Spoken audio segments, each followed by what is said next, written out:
oduu teenyaa jalqabaatiin Jawar namoonni Saudi Arabiyaa keessatti nama ajjeeftanii Abiyyi jala dhokachuu feetan Abiyyuma saniiniin isin garabsiisaa jechuun dhaadatan.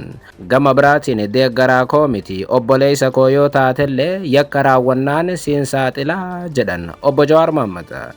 Oduudhuma wal qabatuun immoo mootummaan Saudi Arabiyaa lammiilee Itoophiyaa dabalatee namoota 8 to'annoo jala oolchuu beeksise. Gabaasa guutuu qabna. Oduu biraatiin koomishinarri marii biyyaalessaa Profeesar Masfiin Arayaa guyyootaaf Ameerikaatti argamu jedhame. Miidiyaaleen garii ni baqatee jechuun gabaasaa jiru. Oduudhuma wal qabatee marii biyyaalessaa irratti waa'een dirree dhawaa waliigalteerra ga'amuu ni foome. Magaalaan dirree dhawaa tan eenyuuti jedhamte gabaasa guutuu qabna. Oduu itti aanuun immoo dargaggeessi ani tika mootummaati jechuudhaan qabeenya nama dhuunfaa saame hidhaa waggaa 2.9 adabame. Bal'inaan dhageessuu akkam jirtu daawwattootaaf hordoftoota aanolee Global Media. Oduu odeeffannoo teenya guyyaa irraa tokko jennee jalqabneeti jirra. Odeeffannoo teenya ijoo isaan madhageessan guutuu isaa isin biraan geenya. Haga xumura sagantaa teenyaatti dhaggeeffachuun yaada qabdan gara koomentiitiin nuuf barreessaa. Viidiyoon teenya namoota hedduu biraa akka dhaqqabduuf immoo laayik, share, subscribe godhuun dagatinaa isiniin jenna. Kallattumaaniin gara gabaasa bal'aattiin isin qajeelcha. Oduu teenyaa jalqabaatiin namoonni Saudi Arabiyaa keessatti nama ajjeeftanii Abiyyi Ahmad jala dhokachuu feetan Abiyyuma saniiniin isin garabsiisaa jechuun Jawar dhaadatan. Gama biraatiin deeggaraa koo miti obboleessa koo taateellee yakka yoo raawwatte ani seeraaf si dhiyeessuuf qophiidha jedhan Jawar. Oduudhuma wal qabateen immoo mootummaan Saudi Arabiyaa lammiilee Itoophiyaa dabalatee namoota 8 to'annoo jala oolchuu beeksise. Haaluma kanaan xiinxalaan siyaasaa obbo Jawar Mohammad taatee Saudi Arabiyaa keessatti tibbana raawwatame irratti eda ibsa viidiyoodhaan kennaniiru. Miidiyaa hawaasaa akkamiin akka itti fayyadaman tolchee kan beeku Jawar Mohammad bakka namoonni 100,000 dhiyaatanitti ibsa bal'aa TikTok irratti kennaniin taateen Saudi Arabiyaa keessatti deemaa jiru maqaa biyyattii kan balleesse akkasumas Oromoo kan maqaa xureessedha jechuun hubachiisaniiru. Dhibdee amma jirtu kanaan wal qabatee wanti nama gaddisiisu manguddoon hancufa liqimsite kan biyyoota lixaa jirtu waan kana keessatti hirmaachuudha jedhaniiru. Warri gurguddaan biyya faranjii jiru kan waan kana keessatti hirmaatuuf dhimma dhuunfaatiif beekamtii barbaadaaf ta'uu kan ibsan obbo Jawar Mohammad wanti kun adeemsa keessa siyaasaadhaan illee laaqamaa jira jedhaniiru. Gama biraatiin qorannoo taasiseen obbo Jawar Mohammad warra nama ajjeesaa jiru kanaan wal qabatee gareen tikaa biyyoota 3 gara Saudi Arabiyaatti bobbaafamaa akka jiran ibsuun akka inni jedhutti gareen maafiyaa tikaa kun warra qoricha sammuu namaa adoochuu daldalan ta'uu ibsuun warri kun lubbuu namaatiif dantaa kan hin qabne ta'uu ibsanii nuti garuu jara kana hin dhiifnu jedhaniiru. Amma namoonni ajjeefamaa jiran gama kaaniin warra wal arrabsuu miti kan jedhan Jawar Mohammad warri ajjeefamaa jiru miskiina dalagaa qofa malee miidiyaa kanallee quba hin qabneedha jedhaniiru. Nama guddaa ilmaan qabu hunda bakka takkatti qabanii fixaa jiran jechuun ibsan Jawar. Akeekni wal ajjeesuu ammaa kun maali ka jedhu Jawar Mohammad ibsa dhimma kana irratti kennaniin namoonni dhuunfaatiif maafiyaan kun dantaa mataa isaanii warra qaban ta'uu dubbataniiru. Ajjeechaaleen ammaa kun tokko hamilee Oromoo cabsuu irratti kan xiyyeeffate ta'uu ibsanii waggoota 8 dabre kana mooraalii hawaasa keenyaa caccabsuuf yaalamaa tureera jedhaniiru. Wanti sun akka waan hawaasni keenya namummaa hin qabneetti fakkeessuudhaaf kaayyeeffatee waan adeemaa jiru ta'ullee dubbatan. Amma namoonni gocha kana keessatti hirmaatan Walloof Arsii keessaa aanaalee muraasa irraa kan dhufanidha ka jedhu Jawar Mohammad. Baay'ee kan si gaddisiisu garuu aanaaleen isaanii waraanaan miidhamaa jiru bakka hedduu waraanni itti gaggeeffamaa jiruudhaas jedhan. Kun ammoo isaan gaddisiisuu dhabee faallaa kanaa isaan ofiifuu hawaasa sana gargaaruu caalaa ofiif wal ajjeesaa jiru jedhan Jawar. Gama biraatiin Jawar Mohammad namoota biyya Jarman taa'uudhaan homaa hin fiddan jedhuuf deebii laateen dhuguma arra dhaadachuu dandeessu malee boru bakka feetetti seeraan adabamtaa jedhan. Mee dhuguma biyya Jarman taa'ii nama tokko wal nyaachisi siin garsiisaa jechuun kadhaadatan Jawar Mohammad dhuguma Itoophiyaatti galtee yoo ati nagaa taate na agartaa jechuun rifeensa isarraa akka buqqisan gaafateera Jawar. Jawar maqaa kaasuu baatanillee dubbii tana Ahmad Culullee nama jedhamu kan miidiyaa gubbaatti dhufee booyaa Jawar Mohammad homaa hin fidu jedhuuf deebii kennuu isaaniiti. Jawar ibsa sana namoonni mootummaa Abiyyi Ahmad jala dhokachuu barbaadan jiraachuu arguu ibsuun dhuguma ani Abiyyiidhuma isin jalatti dhokachuu feetan sanaayin isin garabsiisa. Mee nama ajjeesaati bakka itti galtaniin isin laala sana qofaa miti biyyuma ati keessa jiraattu keessattillee yoo ati jiraachuu dandeessin agartaa jedhaniiru Jawar Mohammad.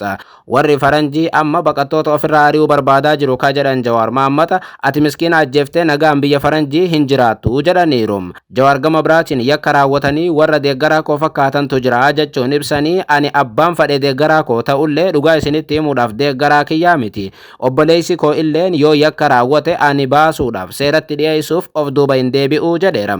Abbaan tokko iyyeef mootummaa jalatti dhokateef yookaan na jalatti dahateef yakka raawwatee ba'uu hin danda'u jedhan Jawaar.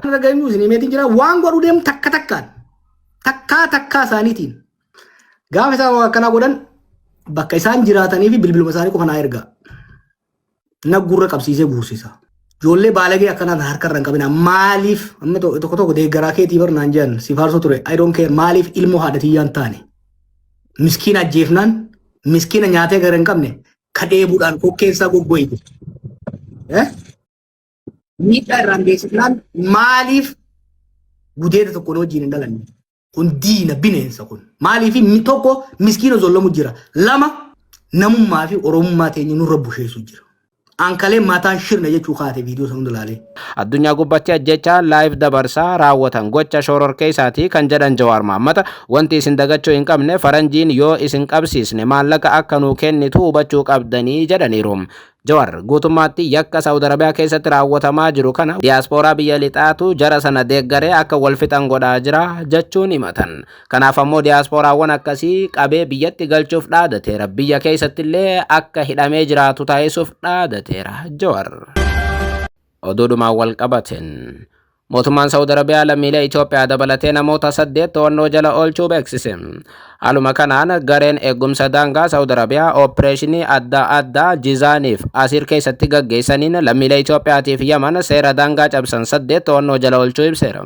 Lammiileen Itoophiyaatiif Yaman kun jimaaf hashiishiidhaan osoo deemanii qabamanii jedhame. Kanaanis yoo xiqqaate jimaan kiloogiraama 124 fi hashiishiin kiloogiraama 34 qabatanii lammiileen kun akka turan ibsa mootummaan Saudi.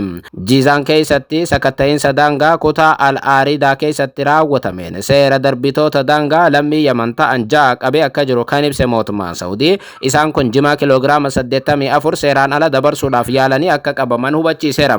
Naannoo Jizaan kutaa Al-Aaridaa keessatti sakatta'iinsi lafaa eegumsa daangaa taasifameen yaalii hashiishii kiloogiraama 34 seeraan ala dabarsuudhaaf godhames fashaleessee jiraachuu mootummichi hubachiiseera.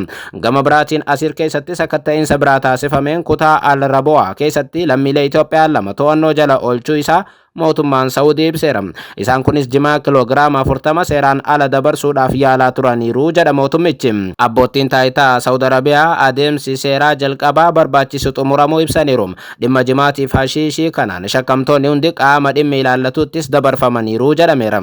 Akkuma beekamu seera Saudi keessatti jimaan akka baala sammuu hadoochuutti ilaalama. Kanaafis yeroo baay'ee mootummaan Saudi lammiilee Itoophiyaa irratti ajjeechaa murteessaa tureera. Ammayyuu namoonni ajjeechaa eeggachaa jiran yoo xiqqaate 180 ni ga'u.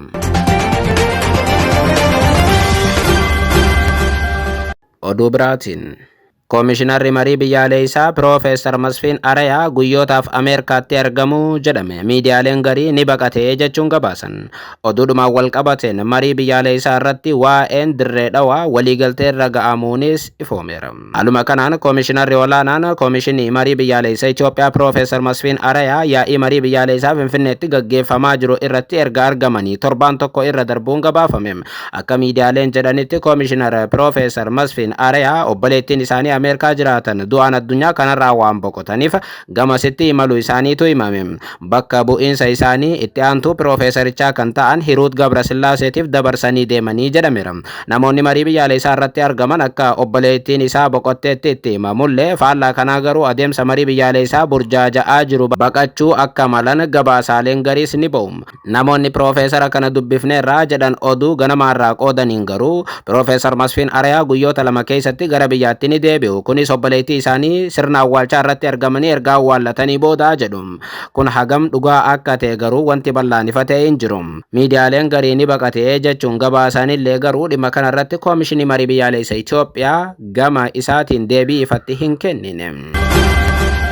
Oduudhuma wal qabateen marii biyyaalessaa irratti waa'een dirree dhawaa waliigaltee irra ga'ameera jedhame. Marii biyyaalessaa gaggeeffamaa jiru irratti dhimma magaalota federaalaa jedhamuudhaan kanneen dhiyaatan keessaa tokko magaalaa dirree dhawaa turte. Kan biraa ammoo magaalaa Finfinneeti. Dhimmi magaalota lameenii akkaan falmisiisaa turus kan dirree dhawaa garuu dhibdeen hagas mara osoo hin dhalatin waliigaltee irra ga'amuu maddeen marii irra turan irraa mirkaneeffadheera jechuun BBC'n gabaasa haroo baaseera. Marii mata duree magaalota federaalaa irratti hirmaachaa kan jiran maddi eenyummaa isaanii dhoksuudhaan BBC'tti dubbatan dhimma dirree dhawaa irratti bakka bu'oota naannoo Oromiyaatiif naannoo Somaalee jidduutti mormii cimaatu ture jedhan. Keessumattuu naannoleen lameen gaaffii magaalattiin naaf malti jedhuun dhiyeessaniin falmii guddaan dhalachuu isaanii ibsa. Haa ta'u malee dhimmi magaalaa Finfinnee bal'inaan falmisiisaaf dhibdee kan uume ta'uun isaa dhimmi dirree dhawaa akka xiyyeeffannaa guddaa hin arganne taasiseera jedhan. Dhimmi magaalaa dirree dhawaa jalqabuma akka ajandaa guddaa tokkotti kan dhiyaateef sabaa fi sablammoonni adda addaa kan keessa jiraatanii fi gaaffiilee hedduun kan irratti kaawwan tureef ta'uu Koomishinii Marii Biyyaalessaa Itoophiyaa ibsee ture. Dhimma magaalota federaalaa irratti hirmaannaa cimaa taasisaa jiraachuu kan himan maddi BBC kun dirree dhawaa irratti adda durummaadhaan hagas mara hin turre waliigalteen xumurameera jechuu dandeenya jedhan. Haa ta'u malee bakka buutonni naannoo Oromiyaatiif naannoo Somaalee kan keenya jechuudhaan wal falmii cimaa keessa akka turan ibsan. Bakka buutonni Oromiyaa teessoo gosa Oromoo afran qallooti jechuun keenya jechuun falmachaa turan kan jedhu namni kun warri Somaalee ammoo gosoota keenya isaatiif gurguraa jedhamantu as jiraataa jechuun akka falmataa turan dubbatam. Haala ture wayita ibsan falmii akkaan fiixeetti ba'ee turedha. Garuu falmiin garee lamaan jidduutti hammaatee ture ejjennoo paartiin badhaadhinaa fudhateeni jedhan. Paartiin biyya bulchu yeroo yeroodhaan miseensota isaa mariisisuun qajeelfama kennaafi akka ture odeeffannoo qabaachuu kan ibsan maddi kun kanaan waliigaltee haaraa irra ga'an jechuun akkaataa itti dhimmi kun gar tokkotti ba'ee ibsan. Kana hordofee falmiin hedduun irratti hin gaggeeffamne kan jedhan namni kun dhimmi magaalattii garee namoota 250 irratti waliigaltee irra ga'amuu ibsan. Waliigalteen irra ga'ames itti waamamni magaalaa dirree dhawaa federaalaaf akka ta'u jiraattoota isheetiin akka bultu mana murtiitiif poolisii mataa ishee kan qabdu ta'uu ibsan. Akkasumas akkaataa bulchiinsi magaalattii itti qoqqoodamee ture jechuunis 40% Oromoof 40% Somaaleef 20% immoo magaalattiin kan bakka buufatteen akka ta'u murtaa'ee kan ture hafuun bulchiinsa jiraattonni magaalattii filataniin akka bultu waliigalameera jedhan. Dirree dhawaa irratti waliigalteen irra ga'ame kun adda addummaa yaadaa malee waliigaltee guutuun gara garee miseensota 500 of keessaa qabuutti darbeera jedha maddi BBC'f yaada kennan.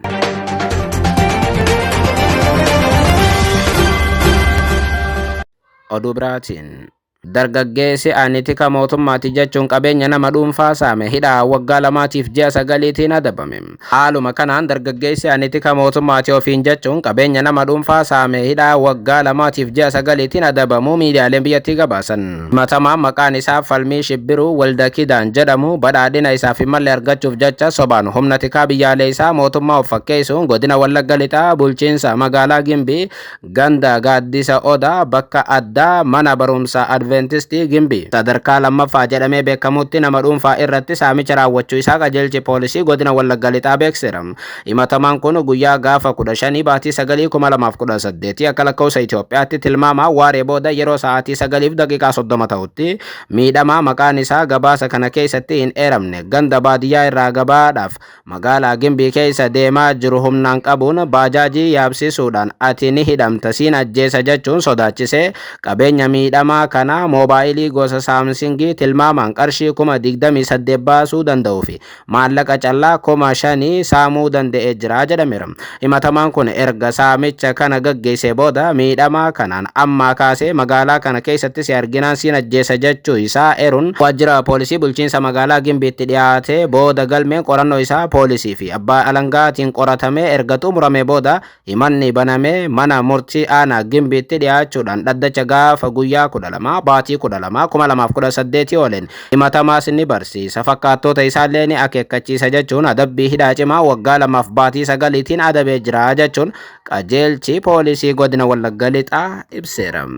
Osoo dubbannu anitika mootummaati jechuun nama saamuun kun magaalota Oromiyaa garagaraa keessatti akka babal'ate deddeebiin gabaafamaa tureera. Keessumaa magaalaa Finfinnee keessatti dhimmi kun akkaan guddateera jedhame.